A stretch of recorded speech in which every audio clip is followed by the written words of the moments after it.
Hey everybody, Paul Abernathy here. Welcome to a coffee hour with me, Paul Abernathy. On today's episode, we are going to talk about branch circuits to motors, a single motor, and we're going to kind of explain a little twist that sometimes can appear on an electrical exam, but you most certainly have to know how to do it in the field, is what happens if we have an elevated ambient temperature. So how do we have to take that into consideration? Well, most of you who've watched my videos before know that when you're sizing for the branch circuits for a motor, that you're basically going to go to 430.22. And it tells me that if that's a continuous duty motor, that I'm going to take it at 125% of the FLC. Now, the FLC is full load current. That's what we're going to see back in the tables that are in the back of Article 430. 247, 248, 249, and 250, those are specific tables that have the FLC value, the full load current, which is different than the amps that are on the nameplate, which we refer to as the FLA, to make it easy to distinguish. But those that are on the nameplate have power factor figured into them, things like that. So we're using the FLC for sizing conductors, okay? So we're gonna be looking at that today and kind of breaking that down, but different than what we've done before, whereas typically on an exam, they're just gonna say, here's the motor's FLC, what are the size of the conductors? And you're gonna go, okay, well, they can't be less than 125%, because that's what it says in 430.22. But what about that ambient temperature? And again, many people think that, well, since it's in 430, that we just get to ignore the ambient temperature. Or if you had more than 3 current carrying conductors, do you have to make some type of adjustment? And the answer is yes to all that. The conductor is still the one that's exposed to that condition of use. So we have to do something for that. So what we wanted to do in today's coffee hour right there is we're going to talk about what happens if we have a temperature correction that's involved in our traditional branch circuit that's going to a motor. So I wanted to give you that little quick lesson today here, Labor Day weekend. So let's go on and get into our lesson.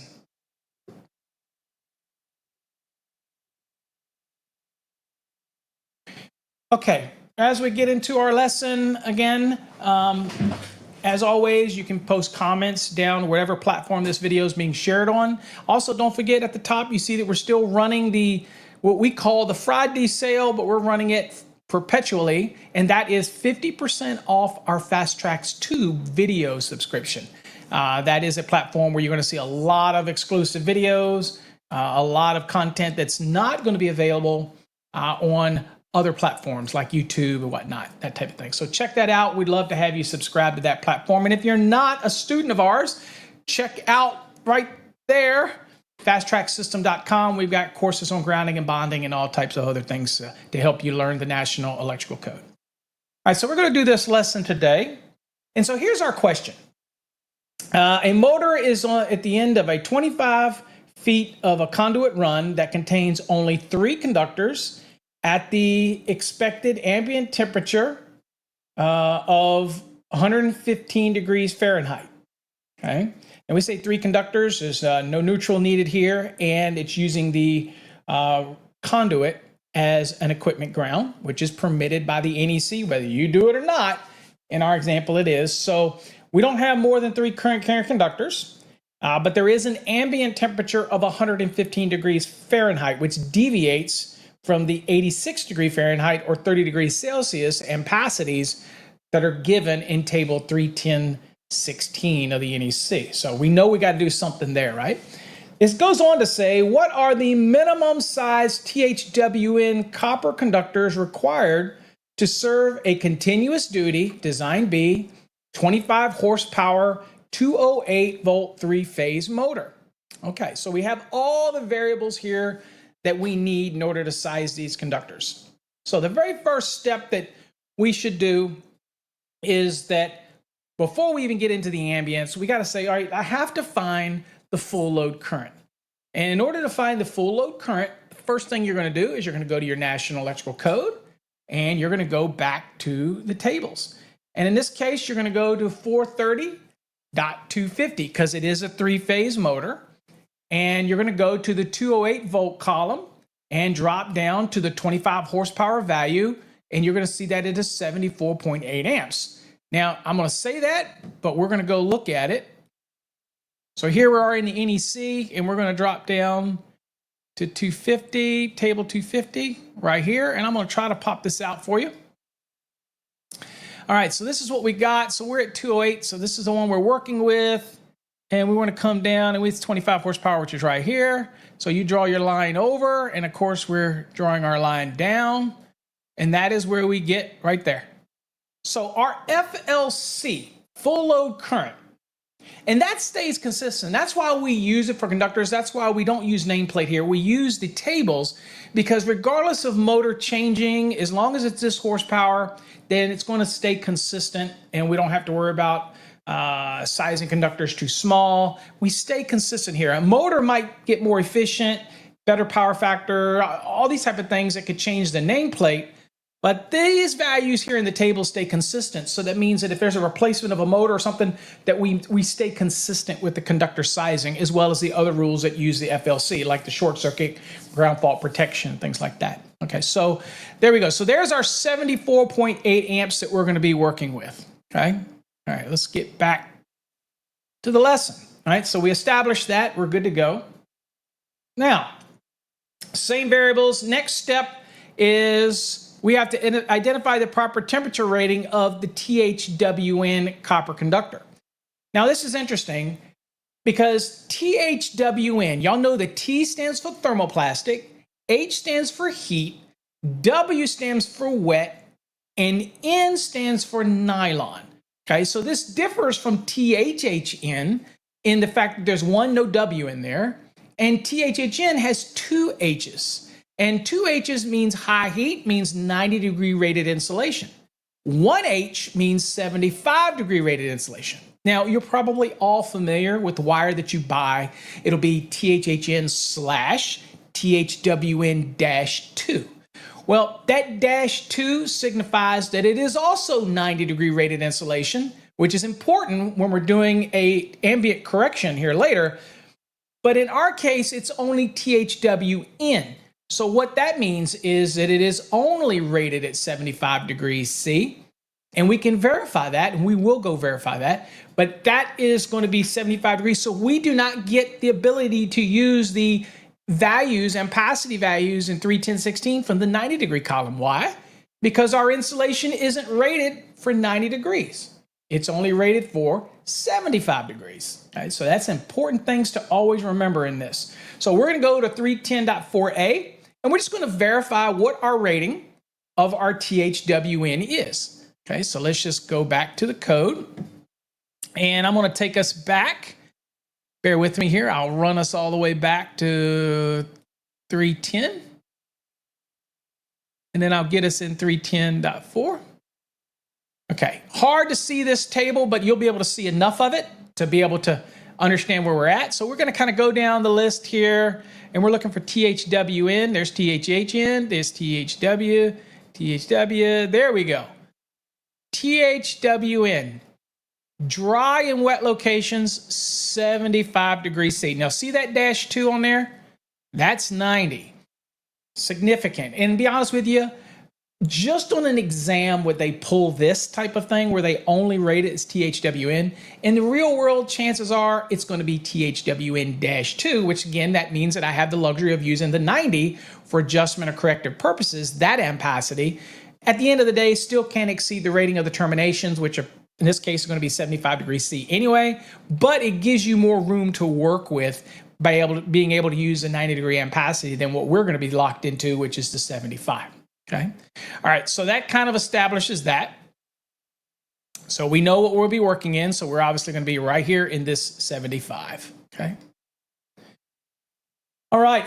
So let's move on to this. So as the results is 75 wet or dry, 2023 NEC. Again, whether you're following in an earlier edition, it's still 2020 code. It's still going to be 310.4a. If you're in the 2017, it's probably going to be 310.104 in the NEC. Okay. Same information, just kind of got moved around a little bit. All right. So now we've got all that. We're putting all the pieces together. The next thing we go is, okay, let's deal with this ambient correction, right? So we're dealing with 115 degrees Fahrenheit. So we have to select the proper correction value to be used in our example, because yes, we do have to take the ambient. You can't just discount it and get rid of it, disregard it. It's still a condition of use that we have to take care of. Now, notice we don't have more than 3 current carrying conductors, so we don't have to worry about that in our equation, but it would work the same way if it was in the equation. Same way that we're going to work this one. It's just you would have both in play rather than just one item in play. Okay. All right, so we're looking at 115. All right, so what we're going to do is we're going to go to table 31015B11. In the 2020, that's actually the 2023 edition of the NEC, but it would be 310.15B1 in the 2020 edition. Doesn't matter. It's going to be the same location. So let's go do that.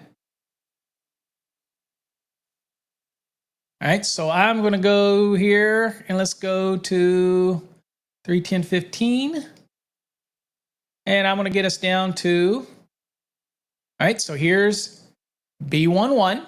Again, we're talking 2023 edition of the NEC. We'll expand this out so we can see it a little bit better. And so in our situation, we're dealing with, obviously, we're other than 30 degrees Celsius and 86 degrees Fahrenheit. So we have to make this ambient temperature correction. So we're dealing in Fahrenheit.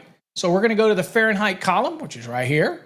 And we're going to go down. And it looks like we're right here. We're at 115, so we're 114 through 122. Now, here's where people get confused. If we were using 90 degree rated insulation, then we would be able to use the modifier here. But we're using 75 degree rated insulation. Remember, this is based on the temperature rating of the conductor. So we're still locked in the 75 because our conductor's rated 75. So we're going down here, and it looks like our modifier is going to be 0.75, okay? So keep that in mind. That's what our modifier is. All right, so we'll come back to our lesson. And there we go. Our modifier is 0.75. All right, so first thing we want to do is, what if we were looking for the conductor? Now, this is typically what you get on an exam, right? If they don't give you the ambient. I'm going to show you how this can differ in conductor sizing. If they don't give you the ambient, then it's pretty straightforward, right? You take the FLC and you multiply it by 125% because that's what it says in 430.22. Pretty straightforward, right?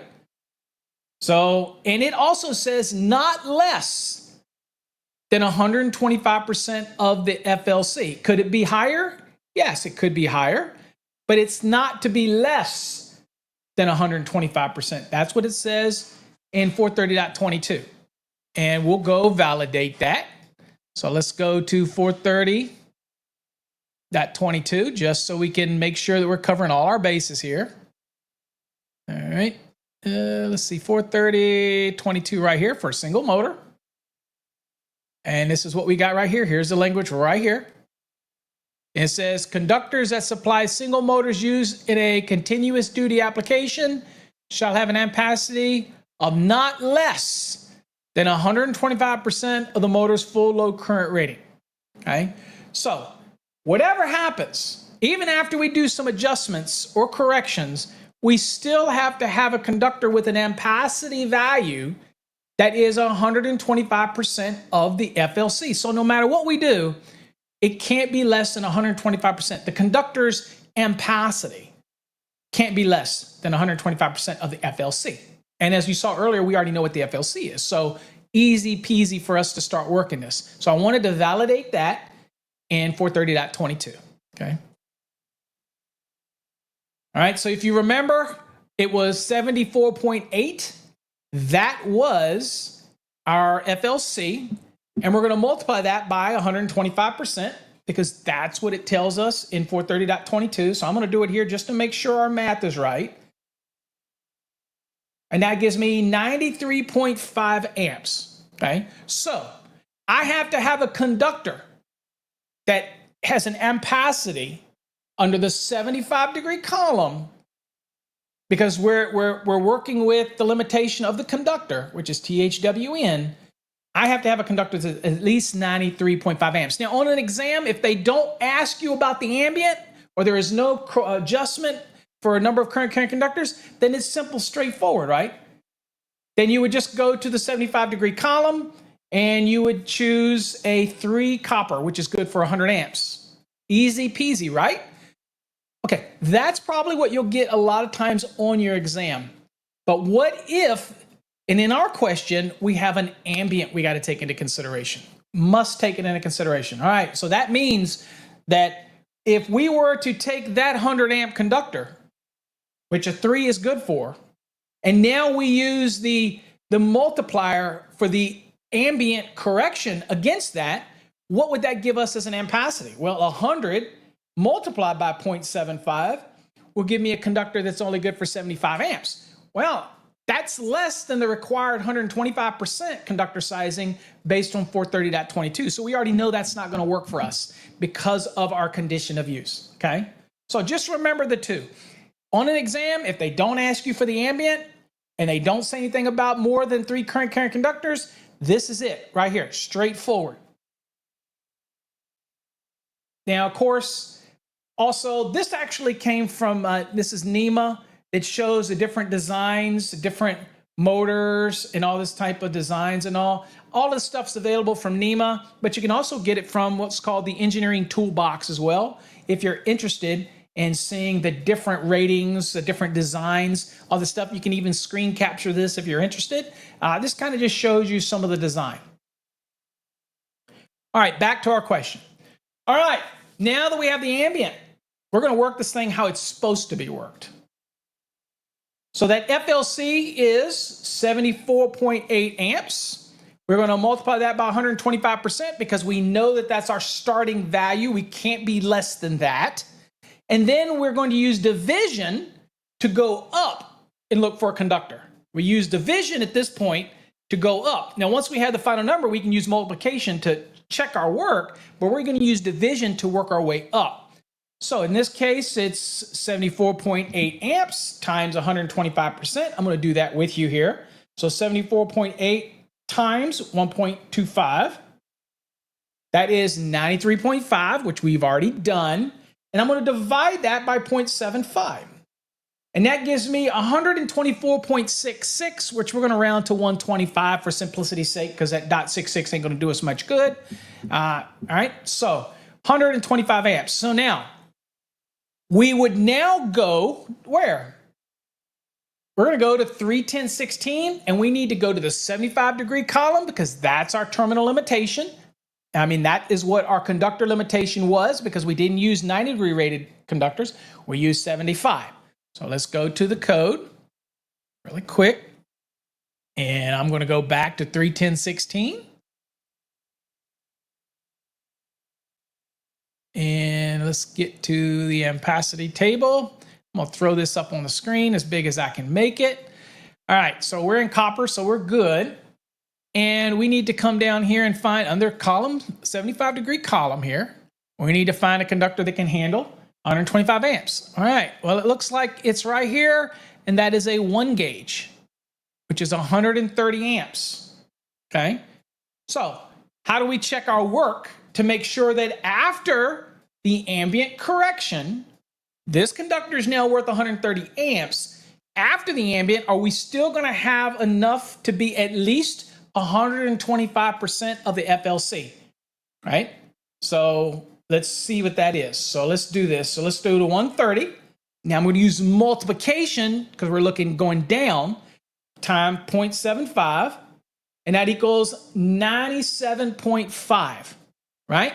Well, 97.5 was perfectly fine because if I go back, let me take you back to the lesson.